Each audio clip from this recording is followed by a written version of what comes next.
my morning pretty much just as I always would, except this time I actually wasn't running late. So I had all the time in the world. I drove to the Sandy Springs MARTA station, and some dude struck up a conversation with me about my electric skateboard. It makes a lot of noise, it's super heavy, it's shaped weird, so some people like to talk about it.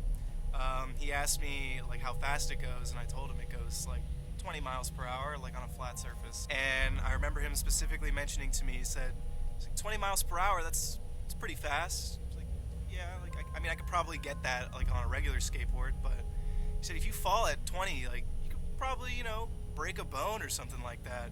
And it hasn't happened to me yet, but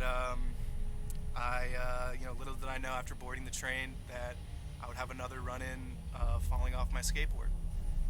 So I got off the train and I had a little extra time to burn, so I went down to the little basement area of Dahlberg Hall. There's some chairs. It's usually pretty quiet, and so today that's where I wanted to go to kill time. I can't take my boosted board down the stairs, so I usually go around the wheelchair ramp.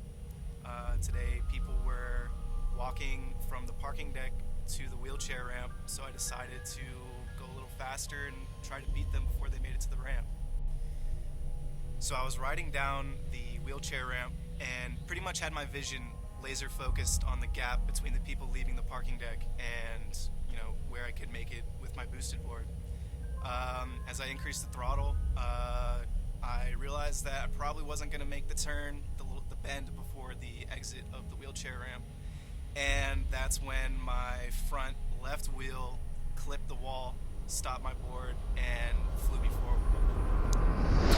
So after I fell off the board, the first thing to hit the ground was my knees, and then my hand, and then the momentum sent me forward, and then I hit my head.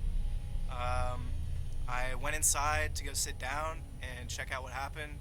I noticed that my jeans that weren't ripped before are now ripped, which I was kind of happy about because I usually buy jeans that are pretty distressed, but that's beside the point.